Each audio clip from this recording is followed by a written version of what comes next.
Hello everyone, welcome back to my channel. Today I have a lot of material prepared for you. Many different videos, many different posts, and quite many topics to go through.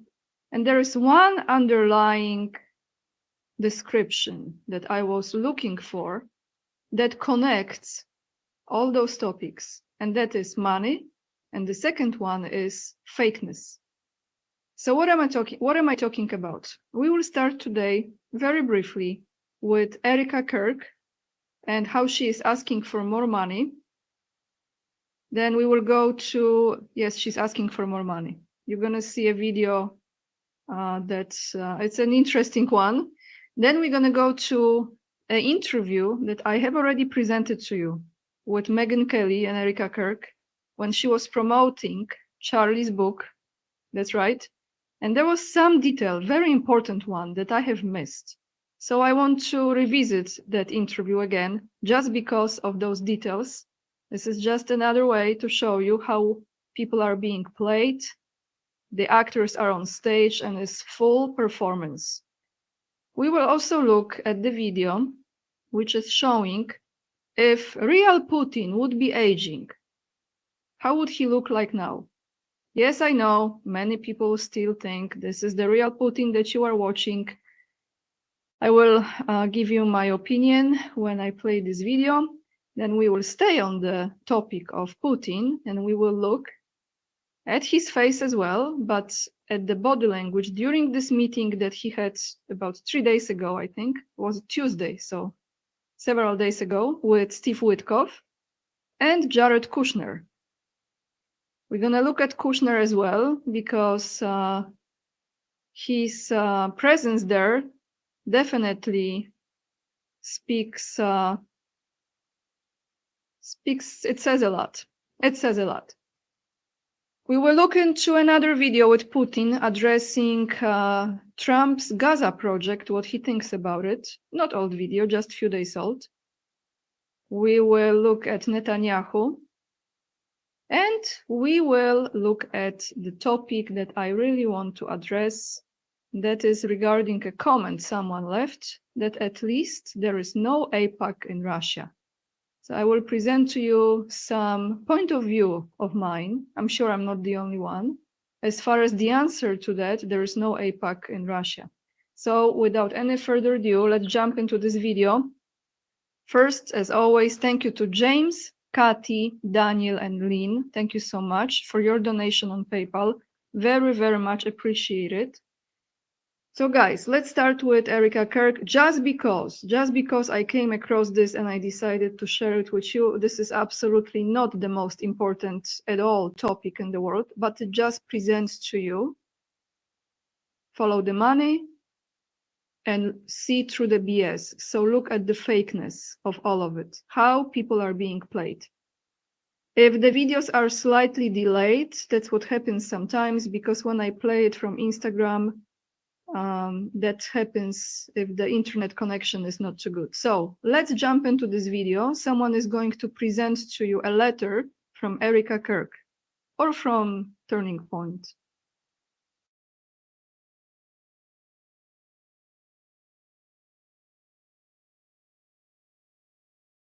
Hey guys, so I totally stay out of politics. Politics and religion, not my cup of tea. But I just got a Turning Point letter from the desk of Erika Kirk. And she is using Charlie Kirk's death as a reason to collect money. And so I can donate 35, 50, 100, 250, 500, 1,000 in support and honor of Charlie Kirk. I can do that for Charlie because she says that they unleashed a beast. My problem, Erika, is if you are a beast that's unleashed, why aren't you saying something to Candace Owen? Hey, I want to see the beast. I want to see it unleashed. How did your husband die? That should be so important to you. But what's important is sending me shit for money. So Really, if you want the beast unleashed, i.e. you, Erika, how about you at least respond to Candace Owen and care about what happened to your husband? That's all. That's all I'm saying. If you're gonna like write to me and collect money in the name of Charlie, come on. He's owed just a little bit more than that.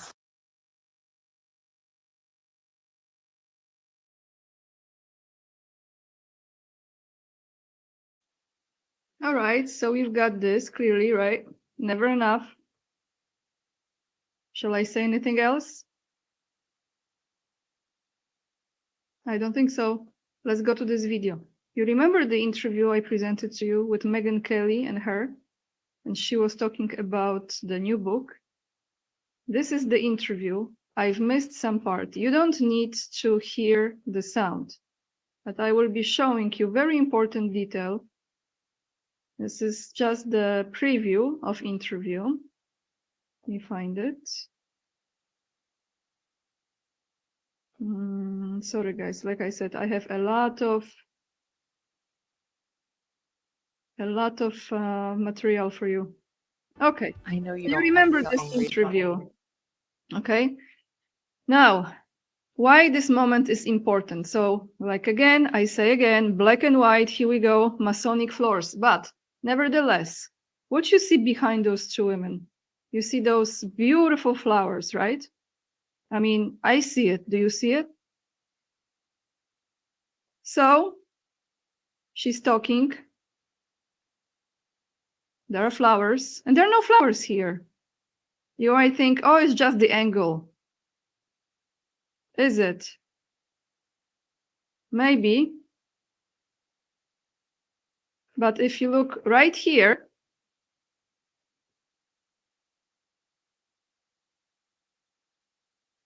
there are no flowers. So it's not just the angle. Guys, I am telling you, this is the shit show like no other. So no flowers, but in the beginning, freaking flowers. Anyway, that's what's up, guys. So the same way how they are playing people with all those CGIs, and you know, we have to ask ourselves not just the question, are those real people? Because most of them are actors, and I think we know by now, including all those leaders like Trump and Putin. And sometimes you wonder, how come they change so much overnight when you look at them? Voila. So where shall we go now? Maybe let's go to Putin for a moment. Let's go to Putin for a moment. Let me find this video. I have translation for you because this will be in Russian originally. So let me find it. I will stop on the image, read you part of it, and then we're gonna go to a full-length video. What? Okay. So do you see here, what you see here? Here is a portrait of Putin built by the computer program of aging and working well on absolute majority of people, based on a photo of the late 90s. I'm translating what this says in Russian. Have you seen a similar person anywhere in recent years? So pay attention not only to the face, but also to the shape of a skull. Draw your own conclusion and listen to, and I'm going to go to this guy, Yuri Mukhin. So let me play this video in original Russian language, and then I'm going to read about this guy who was talking in this video just briefly. So you see this face? This is how Putin would look like now in 2025, when if he would be aging. Okay, I mean, of course, you know, the haircut could be slightly different. And so let's play it. Let me mute myself. Of course, you believe whatever you want to believe.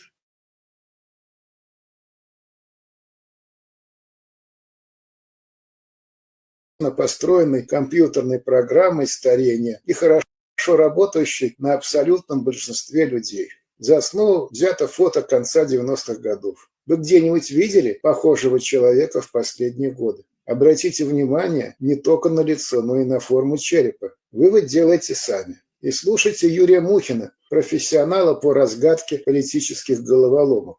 Профессор Соловей и генерал СВР сообщили о смерти основного двойника, работавшего спикером президента более 1,5 десятилетия.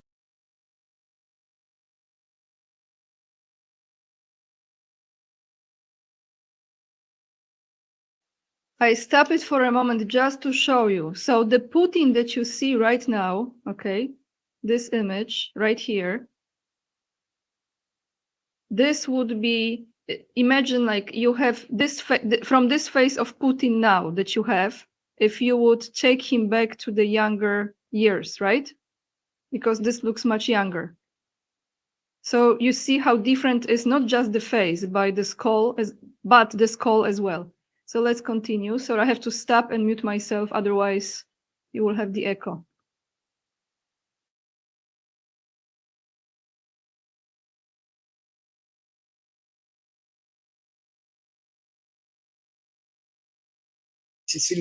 Последний спикер, условно Васильевич,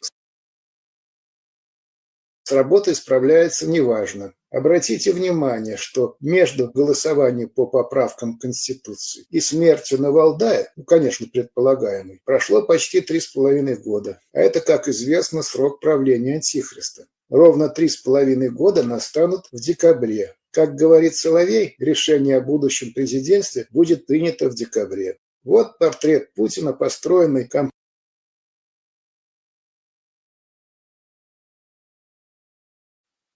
So you were wondering what else they were saying. They were saying that the time between Navalny's death and constitution, change of constitution was, I think, 3 years and 33 days or something like that.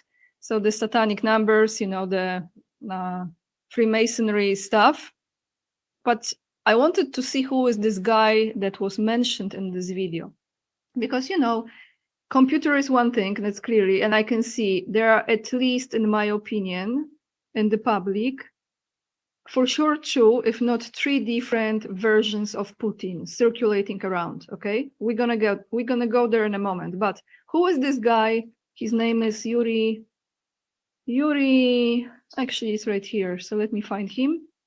We're gonna study for a moment. Yuri Mukhin. So some will say, you know, he's like some probably some shield or some traitor or whatever. But I was just like, let's read this. Just let's read this. What is the problem? Why he is a problem? So I have no idea who he is. This is like the first time I'm coming across this guy, Yuri Ignatievich Mukhin. He was born in 1949, Dnipropetrovsk, Ukrainian, okay? He's a Soviet and later a Russian engineer, public activist, researcher, and writer, one of the most criminally prosecuted by the Russian authorities since the beginning of the century. He was the defendant in several dozen of lawsuits, accused and defended in 3 criminal cases. In July 2015, Yuri Mukhin and 3 other IGPR ZOV members were arrested and jailed in Moscow in the resolution on initiation of criminal case. Okay, so I'm thinking this is like a bad guy. Putin doesn't like him, and why he doesn't like him. Okay, so let's go down a little bit more. He was against.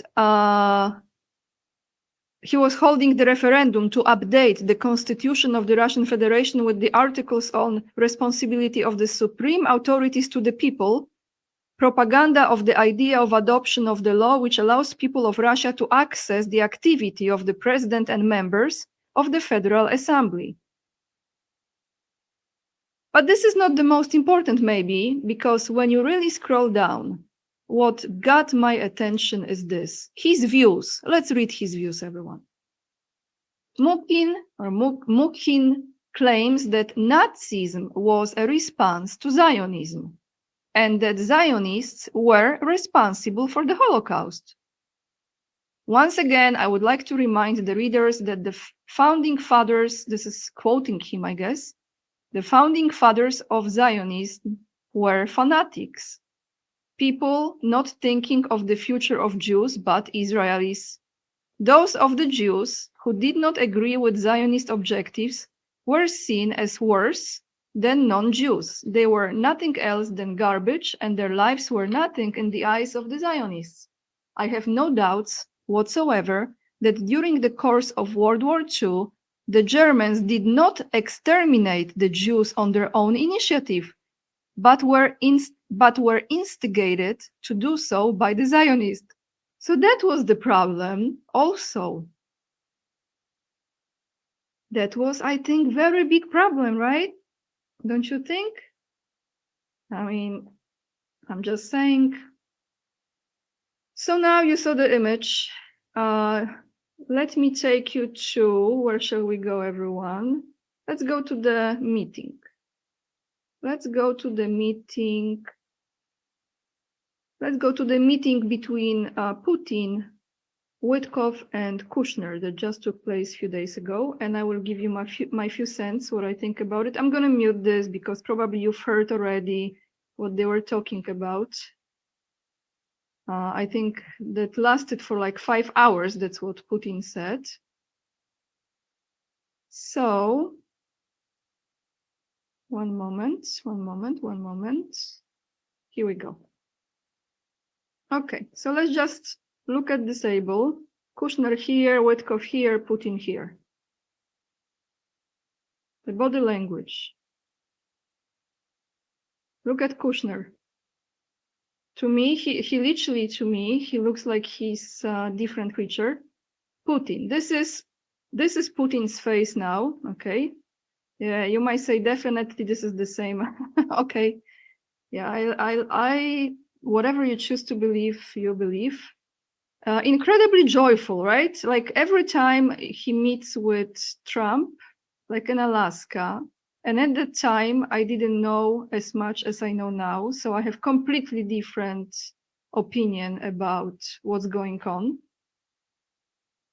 But Putin hardly ever used to express his emotions. So they have the goofy one on standby that is meeting with American delegations, and with Trump. That one in Alaska was the goofy one.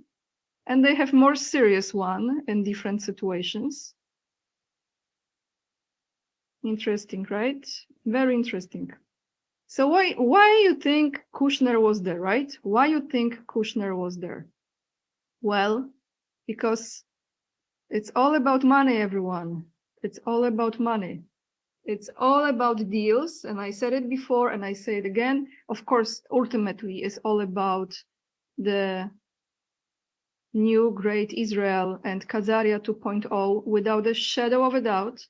But when you are creating that with this surgical precision, like Putin said, as far as the lands and everything, how it goes, you have to make some deals, right? You know, war is expensive. So let's take a listen. We have three, I don't want to say the word, together at one table. We have Witkoff, we have Kushner, and we have Netanyahu right here. So what are they going to say? Let me show you. Now I mute myself. Let's take a listen. What a team, what a team.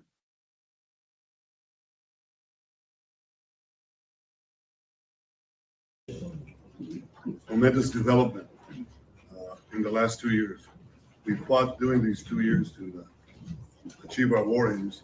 And a central one of these war aims is to return the hostages, all of the hostages, the living and the dead. And we're about to achieve that goal. We couldn't have achieved it without the extraordinary help of President Trump and his team, Steve Witkoff and Jared Kushner. They worked tirelessly with Ron and his team, our team. That and the courage of our soldiers who entered Gaza and the combined military and diplomatic pressure that isolated Hamas, I think, has brought us to this point. I want to personally thank both of you, Steve, Jared. It's been long hours. Obviously, bringing the hostages home it's been a priority for President Trump for a very, very long time, and we've all worked very tirelessly to do that.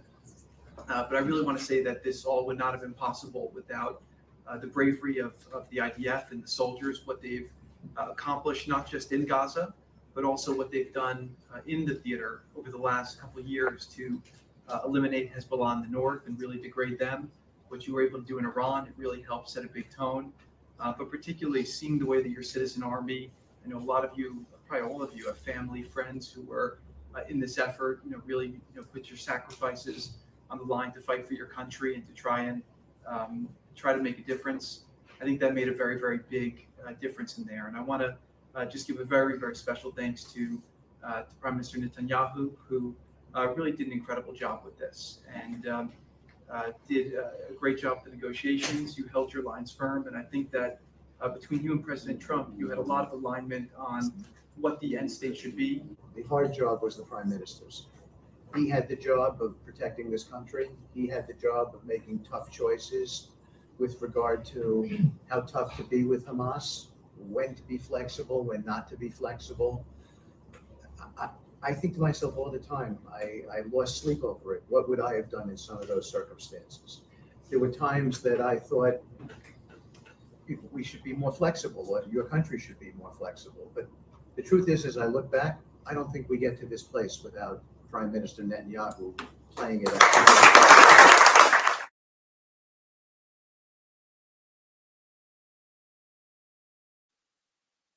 So I think it says a lot, right? Flexible, very flexible. But now they have a great opportunity to create some enormous business. Why do you think they are in Russia? Is it really about peace? So let's take a listen to what Putin thinks about this project, this Gaza project. Let me find the right video.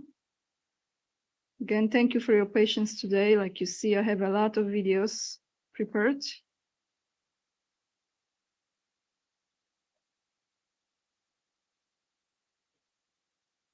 All right, let me mute myself now, guys. And we take a listen. What Putin thinks about Trump's Gaza project.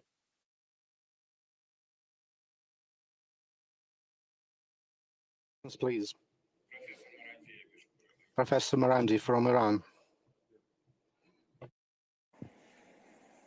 Thank you very much for the opportunity, Mr. President, and I thank Valdai as well for this excellent conference. We are all saddened because during the last 2 years, we've seen genocide in Gaza and the pain and suffering of women and children being torn apart day and night. Recently, we saw President Trump give a peace proposal that looked more like a submission and capitulation, and especially introducing someone like Blair with his history is insult to injury. I was wondering, what do you think the Russian Federation can do to bring an end to this misery, which has really darkened the days of everyone? Thank you.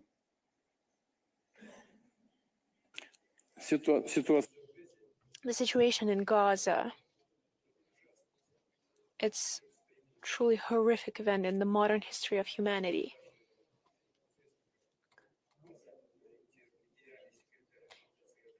And it's even known how the Western-oriented UN General Secretary Guterres said that it has turned into the largest children's cemetery in the world. What could be more tragic or sadder?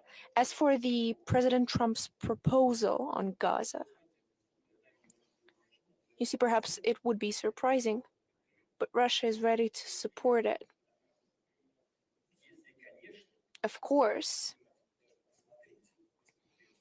after taking a detailed look at this proposal, if it leads to the final goal we have continuously spoken about.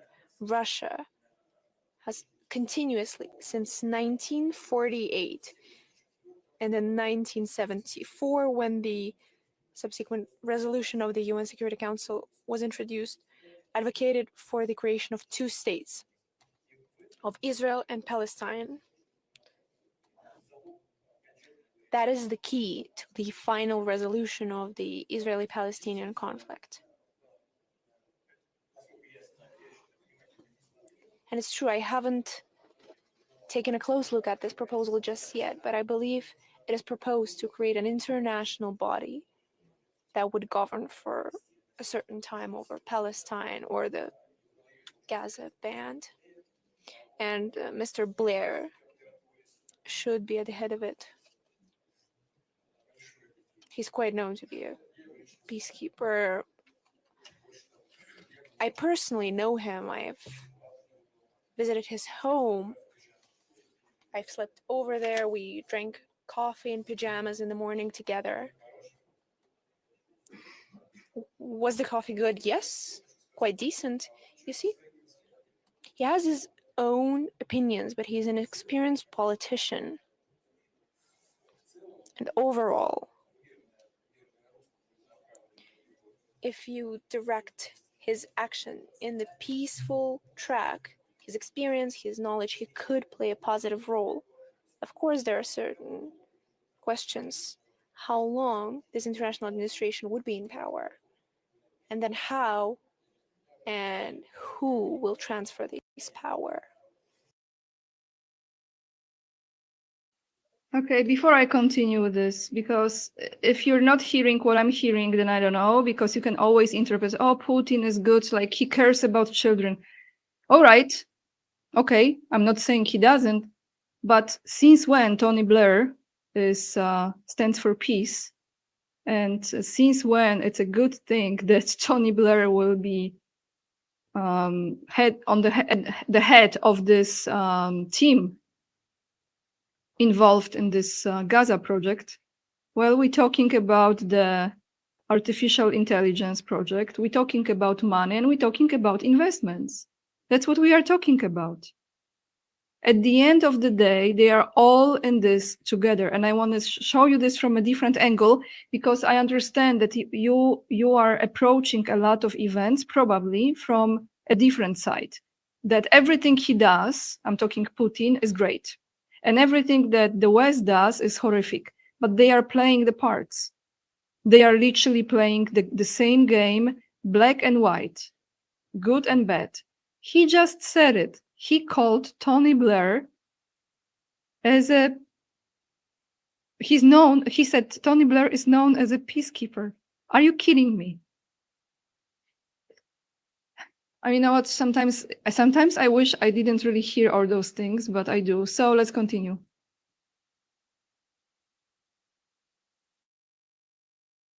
Oh, sorry, one more thing. And he supports the Gaza project.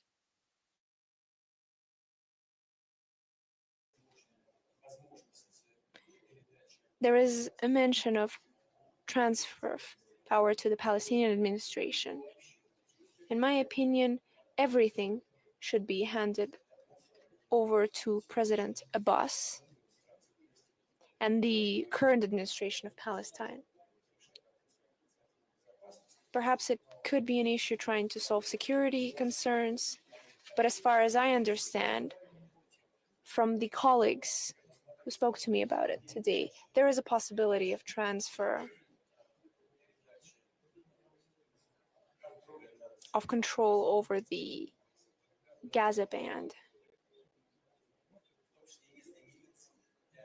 to the local militia in order to ensure security. Is that really such a bad idea? I believe that is good. We just have to understand how long the international administration will reign there. What is the time frame previewed in order to pass over the civilian power, as well as any security issues? And what is especially important, I believe, which has to be supported. There was a mention of liberating all the hostages that Hamas is keeping, as well as liberating a lot of Palestinians from the Israeli prisons. Here we have to understand how many Palestinians can be released in what time frame, and especially what is especially important, what is Palestine's opinion on that, as well as the countries of that region, the whole Islamic world, and Palestine, Palestinian people, and of course I mean Hamas. There are different approaches and opinions about Hamas. We have our own opinion, but we have contacts with them.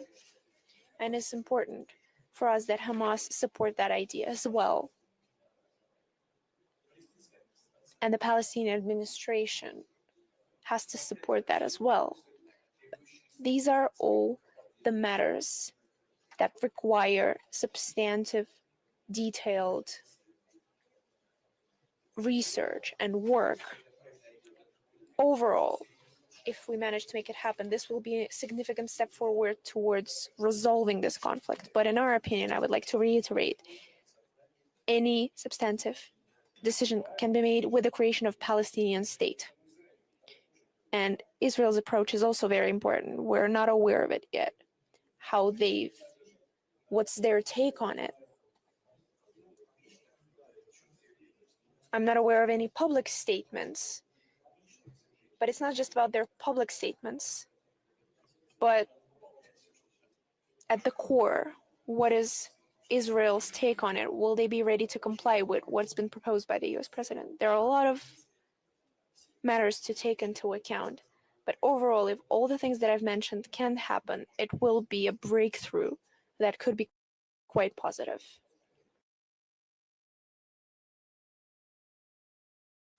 Okay, my few cents here. First and foremost, is it true, maybe it's not, that allegedly Israel was, not officially, funding Hamas? I might be completely off, but... And then one of the reasons why they are meeting so often, in my opinion, is to talk about those investments in Gaza. That's one of the important topics, but remember, number one is the Great New Israel and Khazaria 2.0 to make sure it's all done with surgical precision. So since we are on the topic of Israel, let's go to Netanyahu and his announcement. I think this is from yesterday, or pretty new, not old video at all. He has something important to say.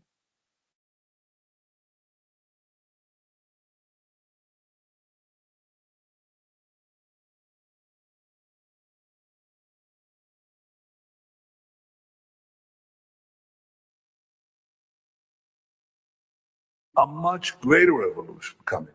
It's here. It's not coming. It's already here. And all the wondrous technologies that we have, some of them are very frightening. I've talked to the leaders of AI in the world, and you ask yourself, there's so many blessings in this, but there could be a curse. But to challenge it or to channel it into the blessings that Israel can give itself and the world, I think there's another revolution coming. I tend to steer it along with the achievement of a broader peace. These are two enormous tasks that I'd like to take on. And you know, when history is within reach, you don't step aside, you step forward. And that's what I'm doing. I see a much greater revolution coming. It's here. It's not coming. It's already here. So what is he saying? That he's gonna steer this much greater revolution that is coming. He means AI and many other crazy things. And he's having this smirk on his face. And what people say in the comments. Hope you are ready for drones and kosher robots. This is the beast system, Goim system I have been trying to warn everyone about. And here we have the comment. He wants to steer it, so we will all be Palestinians. The world is gone. And someone says, anything we can do to stop it. So now let me take you, since Putin mentioned the Arab world. Here's interesting video I came across, and if this is legit, I believe it is. I'm gonna play this for you guys first without the sound and then with the sound. Because this guy on the right says to Prince of Saudi Arabia, Crown Prince bin Salman, says this, Israel is not your father, and you're going to see the reaction. If this is legit, okay? I assume it is. It says, Israel is not your father. Stop the Jewish flattery. Prince arrested for insulting Crown Prince bin Salman. The honor is still alive and will soon rise again within the royal family. However, the hadith shows that Imam Mahdi, at the time of his arrival, the king will die, and in the family it will be revealed who should be appointed the next king. So let's take a look at this video. What the Arab world thinks about Israel.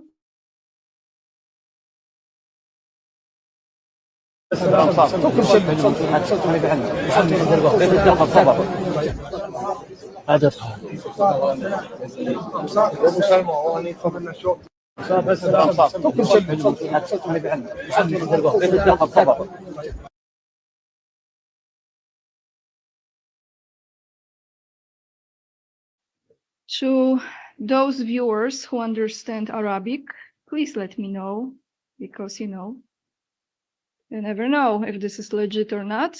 However, I tend to believe at very high chance it could be legit. So now we are on the topic of AIPAC. Where shall we start? Let's start with description. Let's start with the description first. What is, if you come across this for the first time, what is AIPAC?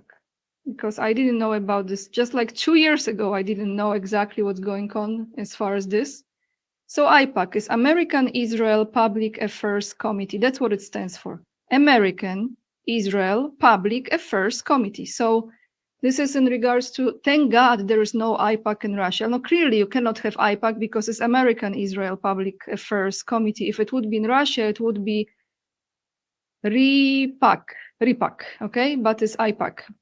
It's a powerful bipartisan lobbying group in the US that promotes pro-Israel policies and strengthens the US-Israel relationship, influencing politicians through grassroots advocacy and significant campaign contributions to candidates who support strong ties with Israel, aiming for a secure Israel and continued American support. So many people think that this is all that AIPAC has to do. So let's break it down, right? So we have this committee, meaning, just in a nutshell, Israel bribes the politicians in America, not only in America, but we focus on US right now, to serve however they want them to be serving, right? So everything has to be pro-Israel, has to support Israel, kill the Palestinians, just everything Netanyahu says, because he's the prime minister, you support it because this is AIPAC, okay? Or AIPAC, however you pronounce. So what is the thing? Netanyahu, Israel, that's the force behind it, right? Clearly. Well, actually, there are other forces, I think, too. But he represents that, right? So who is Netanyahu serving? Who is his Messiah? Who is his guru? Who is his point of worship? Who does he worship? Okay. He worshipped this one that's allegedly no longer with us, but maybe with us or maybe back with us in another form. That's why they are so-called bring those dead bodies and try to resurrect him, Rebbe Schneerson. So we have AIPAC with Netanyahu, who serves. Reminder again, I'm going to take you to this video and play it again. We take you to Chabad, Lubavitch.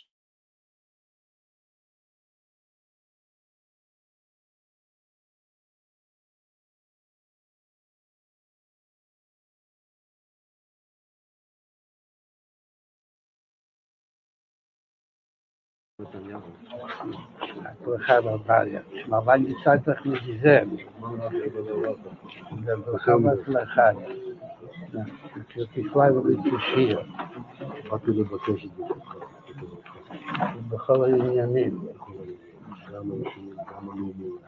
בזמן שישראל מלאחרונה נתפסו כמה עניינים. פתחו כמה. מה שלא יאות, וגם משהו שעדיין משאיר ליבו. אז הייתה משהו במה ידיעתו. ועושים.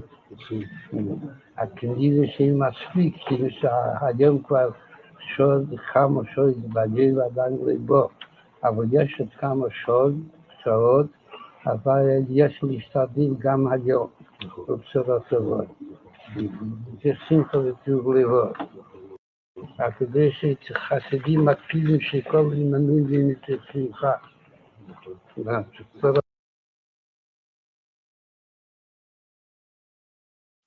And so he does, Netanyahu does everything with joy.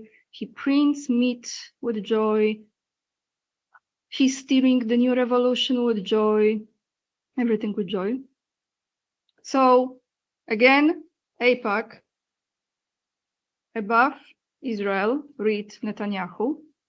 Above, the Rebbe, no longer with us. Never mind. Chabad Lubavitch, very, very alive. So let me now take you to a meeting. Let's go to the White House and then we go to Russia.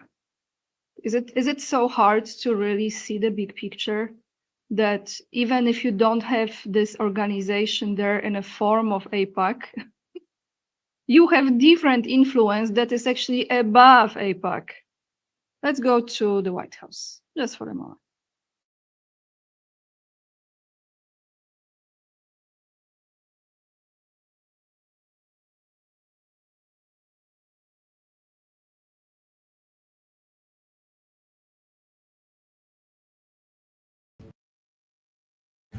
When I ordered it, I said it's got to be fit for President Trump, and he has to like it. So they sent me a photo, and they said, "That's beautiful." And it's inscribed to you, and it also says two passages: one from the Bible, which says that there should be righteousness before God by you. The other one that says, "We make a living by what we earn; we make a life by what we give." And it represents the ethos of education and sharing, which is in that proclamation you issued. And when I speak about education and sharing and the words of our Rebbe, Rabbi Menachem Schneerson, at whose resting place you prayed, and at which place you acknowledge God sparing, I was there with you, and you acknowledge God sparing your life, and that's for a reason, because God put you in this place to do the great things, not only that you are doing, but there may not be anyone else alive who could possibly do it.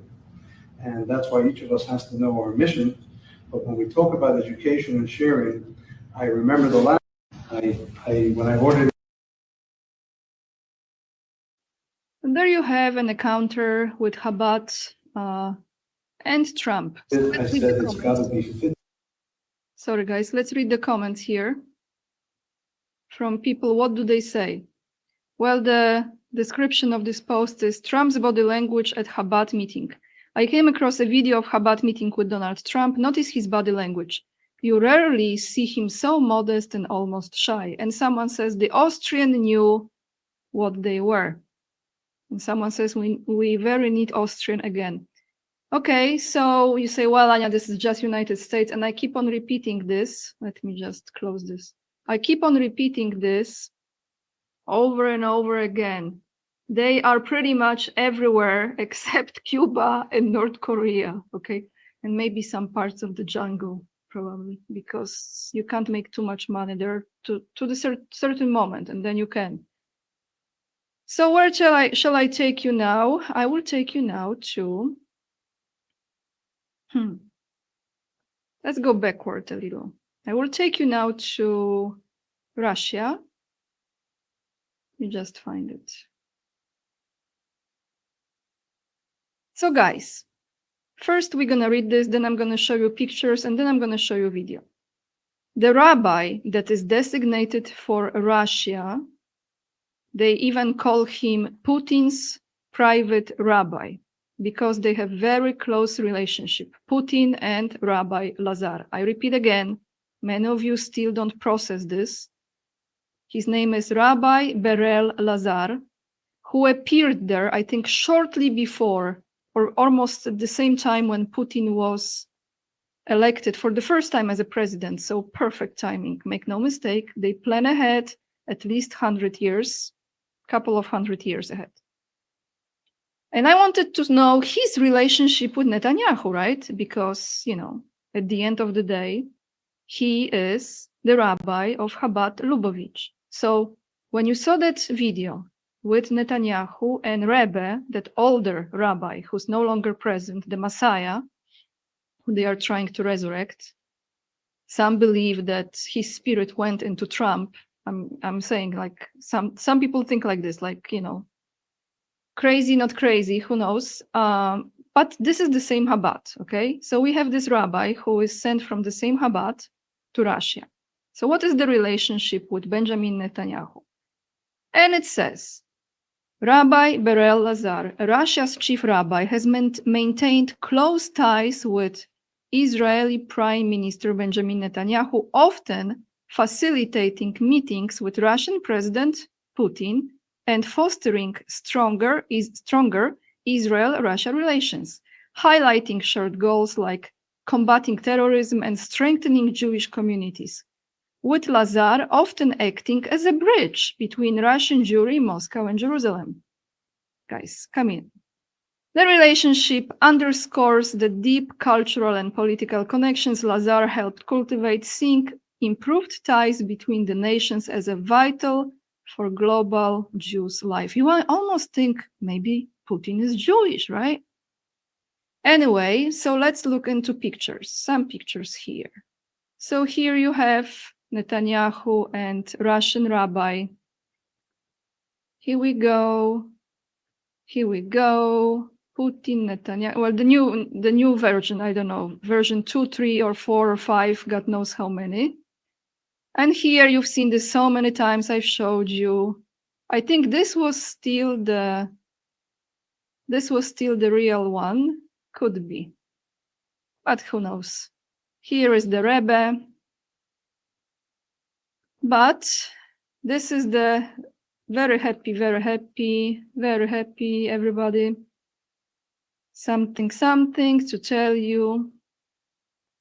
But here is the relationship, okay? So you see how everything is nice, everything is progressing. Okay, there is one more video I want to share, and I'm going to mute this video. You don't need the sound.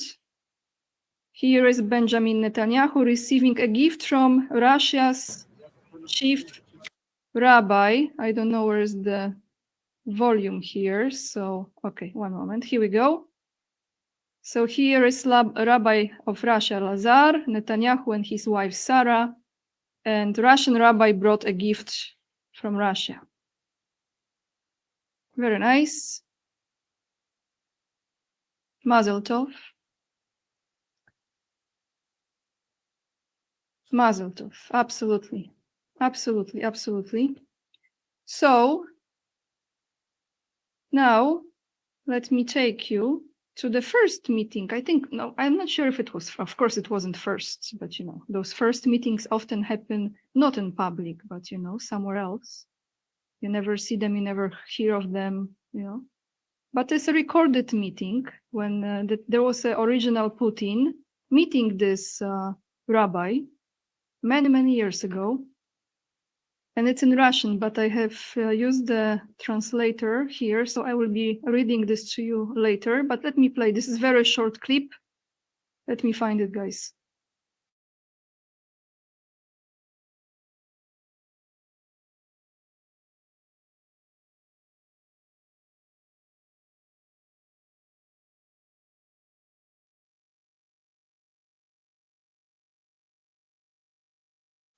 Anyway, correction. This is when Putin was the prime minister. So here we go. They plan ahead. I'm telling you.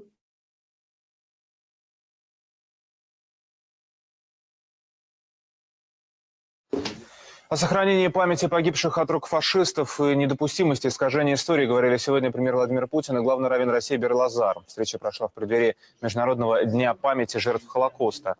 Тема беседы стала, в частности, отношение Киева к трагедии Второй мировой войны. Напомню, что в этой стране, особенно в западных регионах, идет процесс так называемой героизации представителей дивизии СС и участников карательных отрядов. В то время как о подвигах борцов с нацизмом предпочитают не говорить, и делается это в том числе с подачи властей. Такой подход Бер-Лазар назвал страшным и неприемлемым.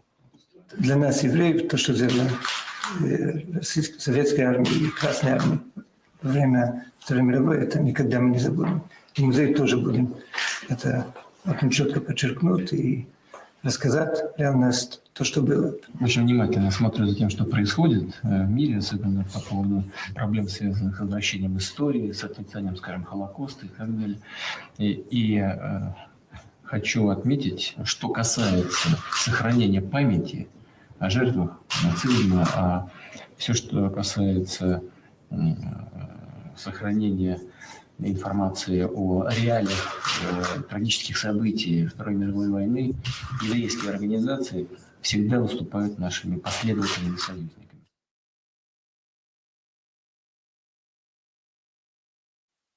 So I will be translating this for you, but first let me give you my very short analysis about Putin. So, what I think about this meeting, I think, again, it's just my perception. He was the prime minister, so before he became the president of Russia, right? So he was looking at those two as if, like, I'm not trusting very much. This is the body language, that's how I'm reading. He was on the fence a little bit. However, he knew he had to act a certain way and say certain things. And I don't think he really wanted to show the support with so much joy and excitement, because don't you think, guys, that a lot of people in Russia know that the Bolsheviks were Zionists? So they came from kind of like those two behind the table. Don't you think that they know it? How those millions of Christians died? Who killed them? Don't you think they know who killed the Tsar Nikolai and the family?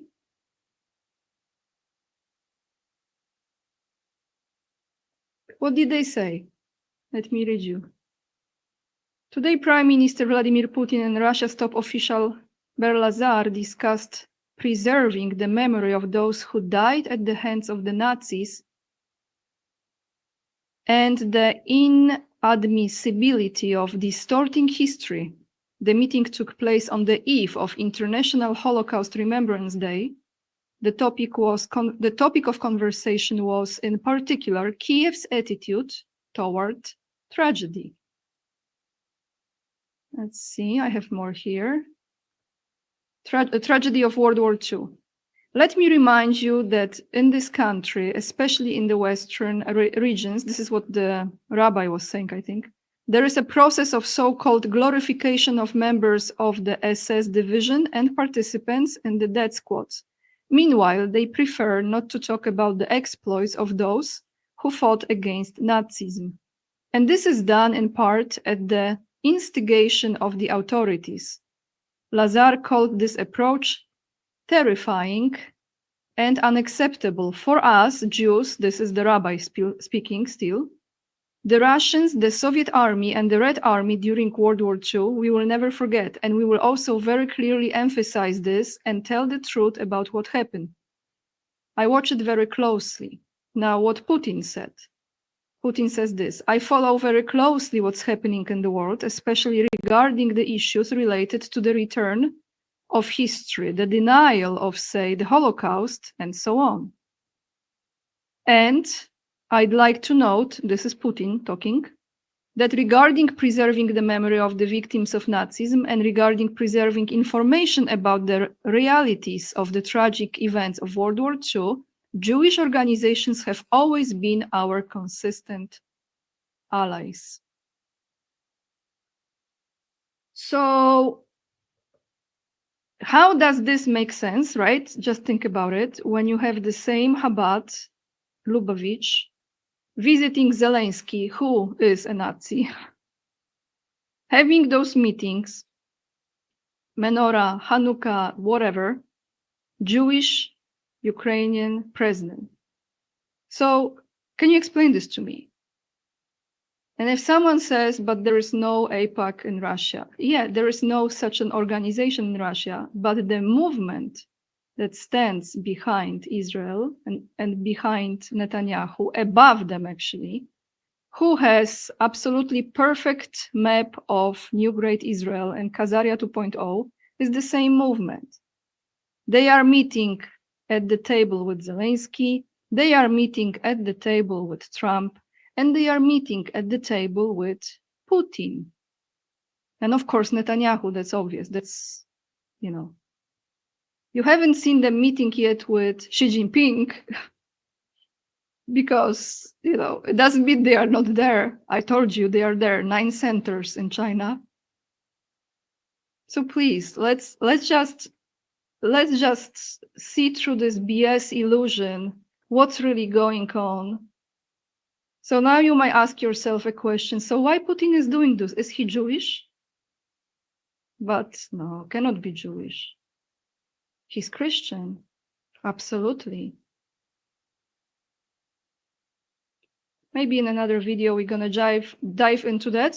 But for today, that's all I have for you. The links will be attached down below in the description box. I welcome your comments.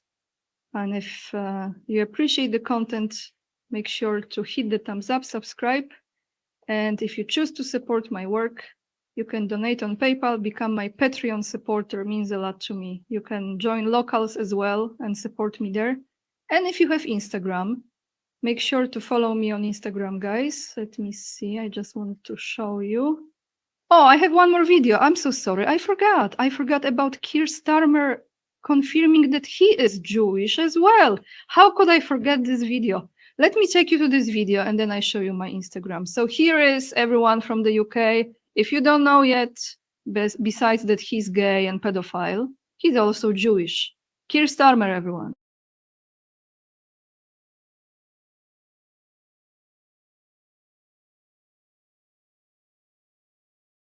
Well, look, I don't know how many people know this. My parents' family are Jewish, and we've got extended family in Israel. That we feel this every day. I don't describe myself as a Zionist, but I understand and I sympathise and I support Zionism. So I wouldn't describe myself in that way, but of course, you know, we have family in Israel, and that is part of my family.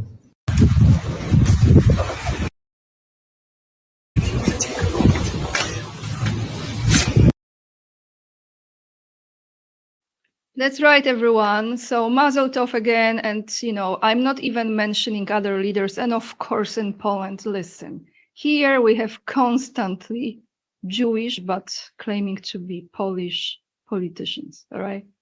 Seriously. We had prime ministers, president. I mean, the list goes on and on and on and on. OK, and the number of Israeli passports. That's another story. So this was Keir Starmer. Now let me show you my Instagram. Where is this? Right here. You go to Anya K _44. Follow me there if you have Instagram. And I will show you some beautiful places in the world when I travel. So something more uplifting than the freaking news. But anyway, yeah, that's all, everyone. Thank you so much for watching. Lots of love. And remember, we are the leading edge and we are saving humanity. And don't let anyone brainwash you. Do your own research. I really, really advise you. Do your own research. It takes time and energy, but then it will empower you to really stand on your opinion, not repeat it after someone else. That's all for today. See you in the next video. Bye, everyone.